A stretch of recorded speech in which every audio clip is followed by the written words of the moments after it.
we live now, Dustin? Yes. Okay. Good evening, folks.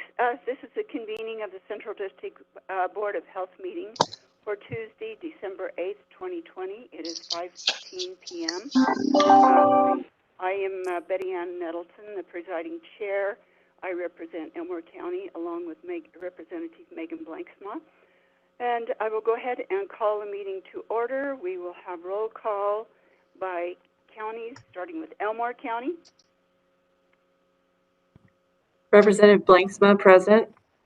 Boise County. Commissioner Stern, present. Ada County. Dr. Young. Jane Young here. Dr. Epperly. Ted Epperly here. Lachiondo. Commissioner Lachiondo here. I'm sorry, I just got a text from my neighbor that there are protesters at my house, so I'm going to step off for just a moment to call the police because my kids are there. Thank you. Okay. I've also got protesters outside my house as well. Valley County.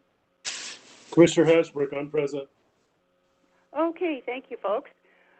Moving on, under our action items, Director Duke, do we have any changes to the agenda?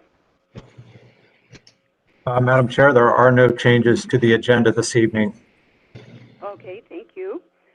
Okay, next on our agenda is an update from our healthcare providers on the impact of COVID-19, and I'm going to turn the introductions over to Director Duke. Thank you very much, Madam Chair. We heard from two of our three health systems here in Boise Friday, and I wanted the board and certainly the public as well to hear how this pandemic is impacting our frontline workers. That would be primary care, where you go if you have a cold or potentially a broken bone or need other health care rather than going to the hospital. So I have invited Dr. David Peterman, who is the CEO of Primary Health Medical Group. They have 20 clinics here in Ada and Canyon counties. I've also invited Sean Rain, and Sean Rain is the chief paramedic for Ada County Paramedics. So again, a different perspective than what you've heard from the hospitals, but it just, again, it will emphasize really how broad the impact is on all aspects of healthcare delivery in our community. So I'd like to start with Dr. Peterman. Well, thank you, Russ. And before I came on, I had a chance to talk with the representatives and commissioners. Number one, I want to thank all of them. This has really become a thankless job. You can't, in a sense, win anyway. So I appreciate all of you serving. And it's too bad the public can't, in a sense, witness what I witnessed, which is how freely you all talk, joke, acknowledge each other, respect each other. It's certainly an example I wish the rest of the community would follow and see. So I want to just thank you for what you've done. I presented to you, I believe, a couple of months ago and had graphs and various things. And frankly, this time I thought it would be better to not show graphs and just give you a sense of where we're at and what my thoughts are. I have no political agenda. In a sense, as a pediatrician, I don't care whether you're a Democrat, Republican, Independent, Libertarian. We're going to take care of you. Can I interrupt you for just a moment? My 12-year-old son is home by himself right now, and there are protesters banging outside the door. Okay, I'm going to go home and make sure he's okay. So I will reconnect with you when I get there. Okay, Diana. Go ahead, and bless you. Well, I mean, again, whether I'm a pediatrician or not, I'm a father, and that's just unbelievable. And if you'd like me to continue, I certainly can. But I Have the police been contacted so she's okay? Her child's okay? I Dr. Peterman, I'm not sure. I know she said she was calling the police, but I'm going to step away for a minute as well and make sure our staff are aware, because as I noted earlier, a lot of the BPD officers are here helping us right now. So let me That's what confirm that. great. Okay. Yeah, I'll continue. Is that the rest? Should I continue? Yes, Dr. Peterman, please do. Okay. All right. Thank you, Chair. So again, my perspective is from a clinician in our clinics. Just to review, we have 20 clinics. They're in Ada and Canyon County. We do almost exclusively primary care, family practice, pediatrics, acute care, and our urgent care clinics. We see over 500,000 visits a year, and we're the primary care doctors for 70,000 patients, and we have 100 providers. We are the doctors for your friends, your children, your grandchildren, grandparents. It's what we do every day. It's what Dr. Eppley does, and frankly, quite a few of the residents from his program are part of our group. Instead of statistics, I wanted to give you two instances of patients that were encountered, one by myself just 2 weeks ago.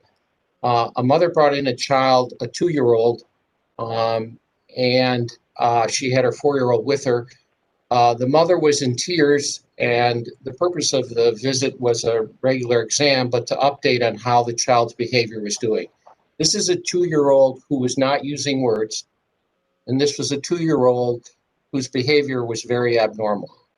Now, any of you who have children, of course, would know that a 2-year-old that's not using words is not normal. And I think most would recognize that this child's behavior was also different. What was frustrating here and what relates to COVID is normally this is a child who would be getting speech therapy. This is a child who would be getting behavior therapy. And in some instances, what's referred to as occupational therapy would also be this child. This child also would qualify for the infant toddler program, which is a wonderful program that's actually federally funded, but throughout Idaho in elementary schools for children who need special help. This child could not get any of those services because of coronavirus. That either teachers were out or there was disruption in that particular elementary school, tried speech therapy through Zoom. It's hard enough with an adult with Zoom, but a 2-year-old. And my point I'm saying here is when someone makes the statement, you can't tell me whether or not I wear a mask. Whether or not I wear a mask is my freedom, and I can choose whether I want to get sick or not. My response as a pediatrician, no, when there's more disease in the community, when you don't wear a mask, it leads to the 2-year-old who I can't get therapy for.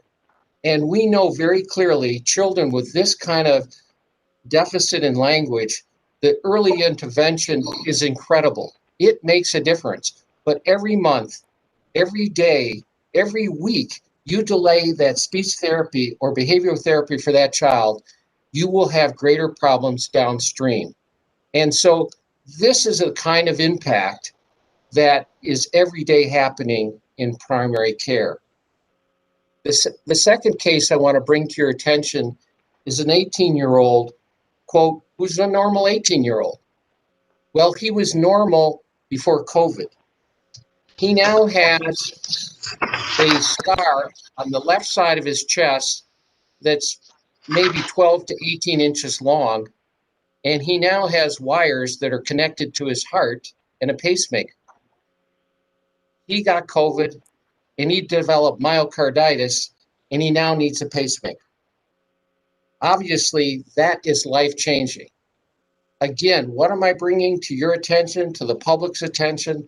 That every day, coronavirus is impacting primary care physicians and their ability to take care of their patients. And so again, when someone says, I don't want to wear a mask, or it doesn't matter because, I can deal with myself. What I'm saying is, no, this is spreading in the community and it's impacting the patients that I see and the parents that I'm working with. In terms of how is this affecting our clinics, we are overwhelmed. Normally, primary health in our 20 clinics get about 1,800 phone calls a day. A month ago, it was over 3,000. Now it is over 4,000. So if your child has an earache, or if you or a parent or a grandparent or a spouse is having trouble with their medication and they call our offices, I can't guarantee you we can answer the phone call. We have gotten to a point now where care is being interrupted because of coronavirus. We are overwhelmed. Excuse me? Madam Chair, Dr. Peterman, I'm sorry to interrupt, but I got a call from the mayor, and it sounds like the police, and she is requesting that we stop the meeting at this time because of the intense level of protesters in the parking lot and a concern for police safety and staff safety, as well as the protesters that are at some of our board members' homes right now. So I'm not sure, Madam Chair, what we need to do other than I think we do need to cancel the meeting. Would you like me to call for a motion for adjournment at this time, Russ? Let's do that. I'm asking Yes, for a motion. yes, please. And I apologize, Dr. Peterman and Sean, for your preparation for this evening, but it's a matter of safety for everyone at this time. No, you've got to take care of people. It's not worth, and everyone has to be safe. Thank you. Thank you, Dr. Peterman and Sean. I will ask for a motion to adjourn the meeting at this time. Madam Chair, this is El. Madam Yes, Chair, go ahead. I make a motion we adjourn the meeting to a later date to be determined by the chairman. Madam Chair, this is Representative Blanksma. Yes, Megan. Just an update. I just went out and talked with BPD. There's been one person detained, but they indicated that they have the situation under control. Sadly, it's not under control. It is not under control at my house, and it's not under control at Diana's house. I am just telling you what I got from the hallway from the officer. Russ, are you there? I am, Madam Chair. Okay, and you say the mayor requested we end our meeting, correct? The mayor and the chief of police requested that this meeting be ended. Okay, all right. We have a motion. Is there a second? This is a second, Jane Young. Okay, thank you, Jane. Okay, barring any further discussion, I will call for vote by county for motion approval, starting with Elmore. Elmore, Megan? I can't hear Megan. Aye. Boise County? Ryan? Commissioner Sturm, aye. Okay, thank you. Ada County, Dr. Young? Jane Young, aye. Okay, thank you. Dr. Epperly? Ted Epperly, aye. And Commissioner Lasciondo is not on the call. Valley County? Commissioner Hasbrook, aye. Okay, thank you. Motion does pass. The meeting does stand adjourned, and I will be in contact with Director Duke, and the next meeting will be to be determined will be posted on our website. So thank you, everyone, and stay safe.